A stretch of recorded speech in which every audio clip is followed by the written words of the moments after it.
Hey, welcome back to another exciting episode of Attack Productions. Today, Bancroft being joined once again by Jimmy, Jake, and like always, Fluff. Yes, sir. What's going on, y'all? What's up, beautiful people? And today's matchup is our finals at our locals. It is Jimmy versus Fluff. Jimmy brought back Green Yellow Cell because, it's just really good if you have Dormants already sitting around. And Fluff is bringing back an old deck I haven't seen Fluff play in a very long time, Trunks Vegeta. Let's oh baby, let's take it away. Trunks Vegeta, Yeah, my old friend. Talking about that leader though. Sheesh. That's the Nod and Gold metal leader, right? I'm looking at one right here in front of me on my desk. This is the metal leader from TCG Metals. Shout out to them. That's TCG METALZ. We'll maybe put a link below. But check out their shit. They're awesome. So this was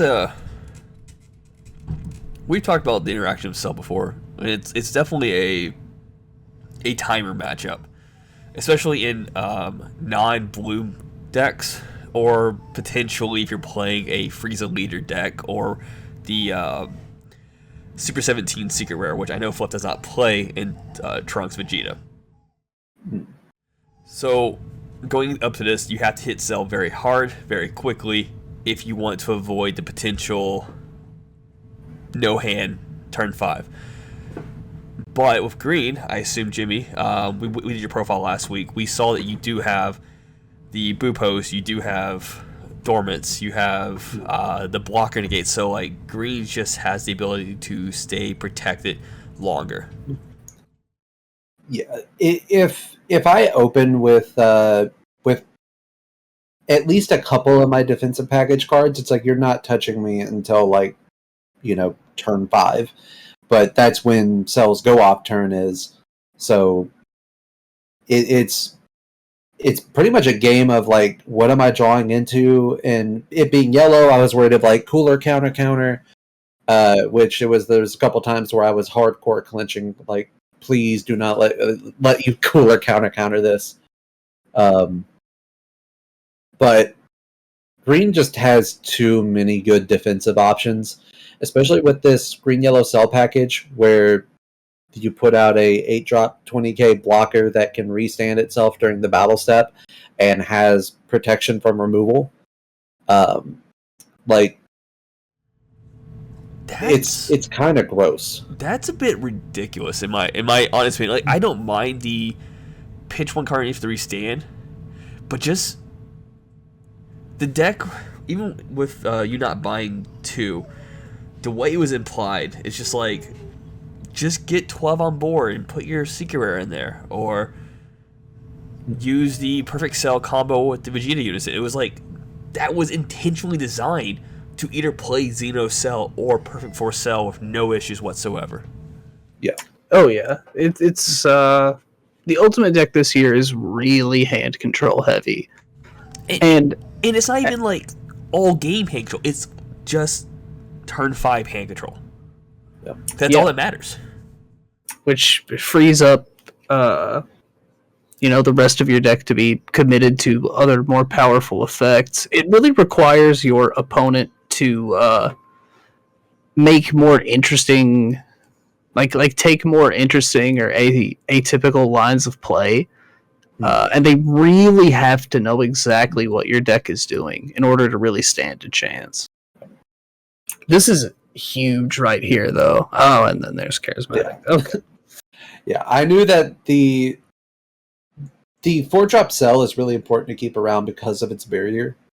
And I knew this deck had very easy barrier removal, so I was really holding on to my Charismatics for that. The only other thing I was worried about using my Charismatics on, because everything in this deck has barrier, would most likely be something like a blocker token coming off of, I'm forgetting the name of the yellow variant of that card. Frieza's Army Reinforcement. Army Reinforcements, yes, sir. So, and even then, Charismatic couldn't hit that. Now that I'm thinking about it, I'm being dumb. So yeah, that's pretty much my only target, and it's the most important target. So, I was completely fine with that.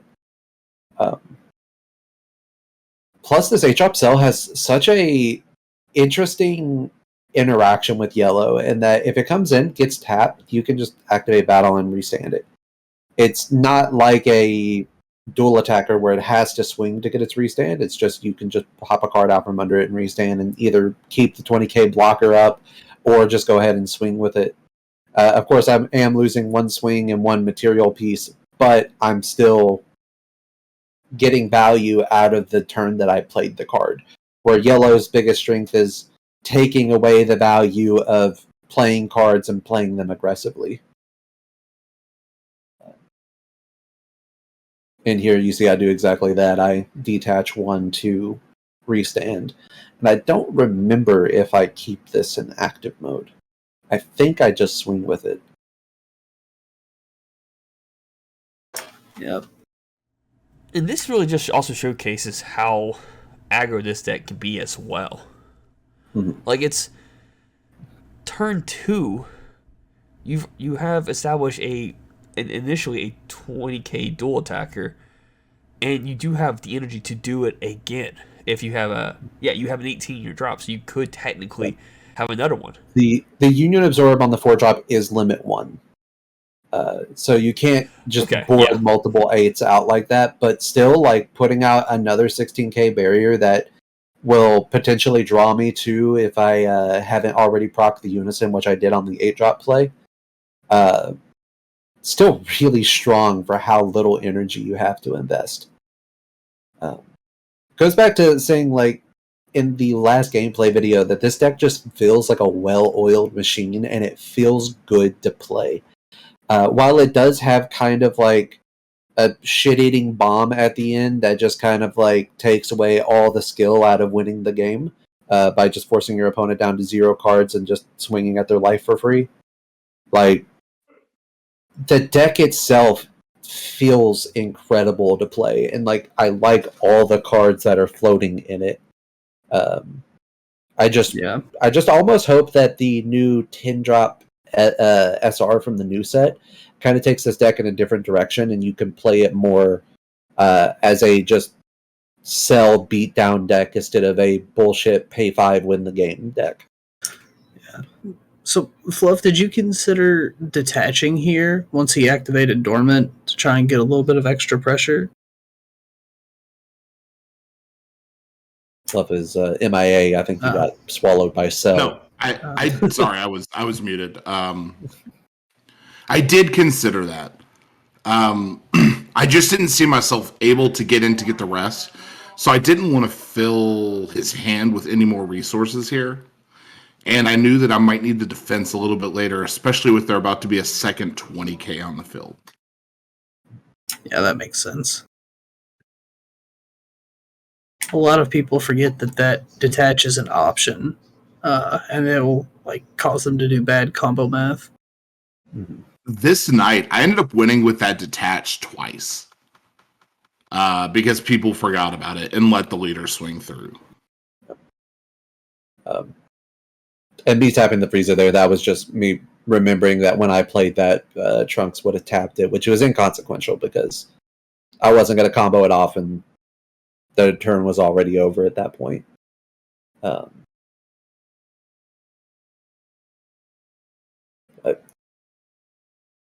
I did feel kind of scared that rowing 2 of my Unisons, while I do have one on board with 6 markers, I was still really scared of like something coming down and just completely wiping out my Unison and taking that option away for me. So I was a little hesitant to row 2, but I was confident that if Fluff attacked into my Unison, that was multiple attacks and multiple resources invested into removing that and not killing my life or killing my field.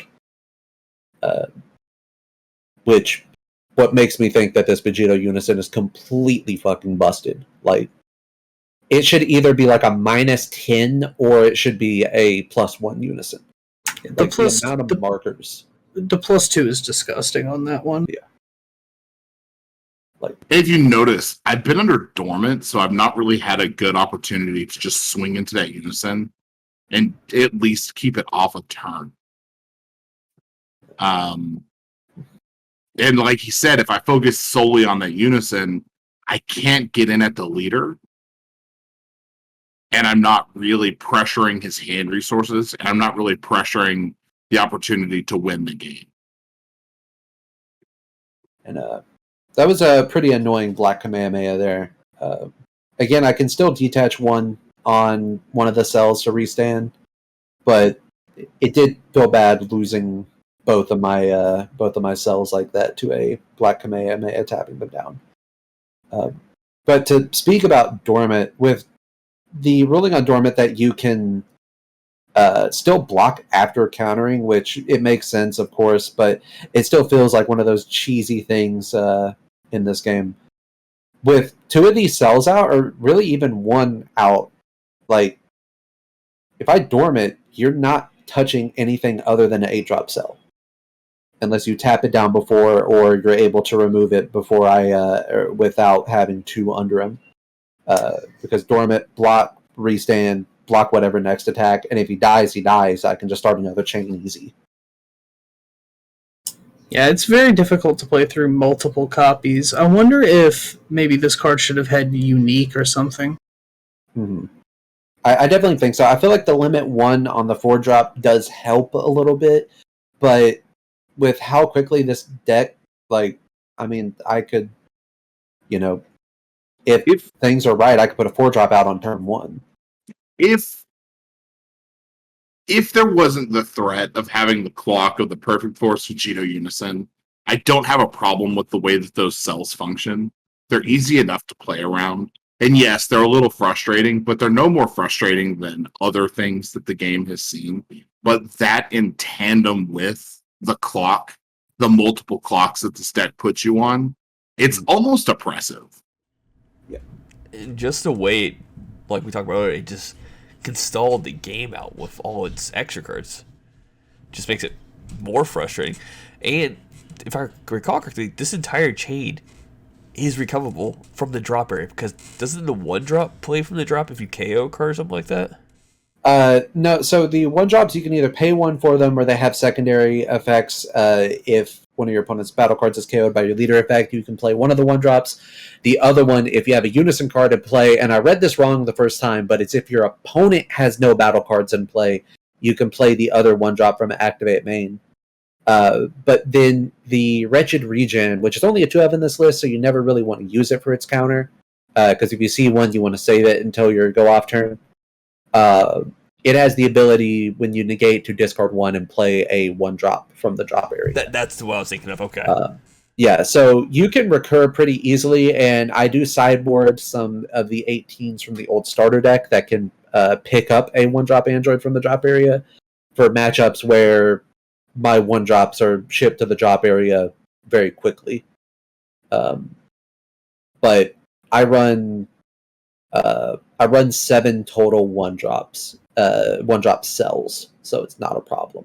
Plus, the 4-drop can evolve on top of a 17 for 1 energy as well, so I could tap 1 for the 17 and then tap an additional. It's a little less energy efficient, and I don't get the union draw off the unison, but it's still a way to put a 4-drop on field.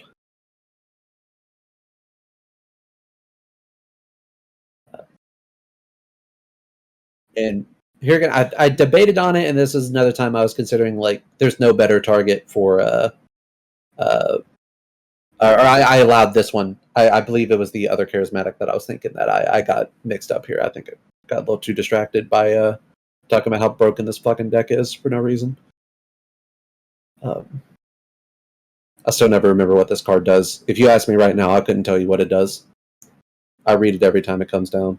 I decide this is a good opportunity to try to go for the Vegeta Unison. And Jimmy has other ideas, so it is what it is. I would like to take this opportunity to say that as of this exact moment, nothing that has happened prior to this game matters. It doesn't matter what Jimmy did. It doesn't matter what I did. The game is officially over now that he charged an energy. because he's going to Wicked Regeneration, the Perfect Force Cell, which drops me to 3 cards in hand, and I just threw my hand on the table there and was like, that's game. Because nothing else matters. The leader has crit, so he can swing with the leader. Crit. If I somehow managed to have a hand, I had Deborah's in hand that I could have passed my turn with open energy with, but I would have only had net 2 cards in hand. And if he has a Perfect Force Cell, or Xeno Cell, I just lose those 2. Yeah. So, Now, I will say that the 7 and 8, he couldn't make Xeno Cell, but like you said, it didn't. I think you had 3 life left. Swing with a crit leader. That okay, cool. And then you swing with the double strike afterwards. yeah. And he would have Vegito to remove the 3 cards that you would have kept anyways. Which actually that would put you down to 2 life anyway. So yeah, it didn't. Yeah, it didn't matter. Yeah, there's no getting around that, and I think it's as uninteractable as Gogeta Shenlong was personally. Yeah, we talked about it a lot. And it costs 2 less energy. Yeah. Well, you have to have 2 less energy. Yeah. We talk about it a lot amongst ourselves. It's just, don't be wrong, like, this Ultimate deck is very, like, it's a good deck. It really is. Like, what Bandai offers is really good. At the same time, it's really strong, and it feels like it doesn't matter what your opponent has if you get to turn 5. The fact that Bandai printed a product with Perfect Force Cell and the Vegito Unison in the product tells me they're aware of that interaction and they're okay standing behind it, and that's a little disparaging to me as a player. So, with that being said, take your opportunity and keep on those buttons down below and on the screen while Fluff does the outro. Read your cards, know your plays, let us make the mistakes so that you don't have to. Fuck hand control, and fluff out.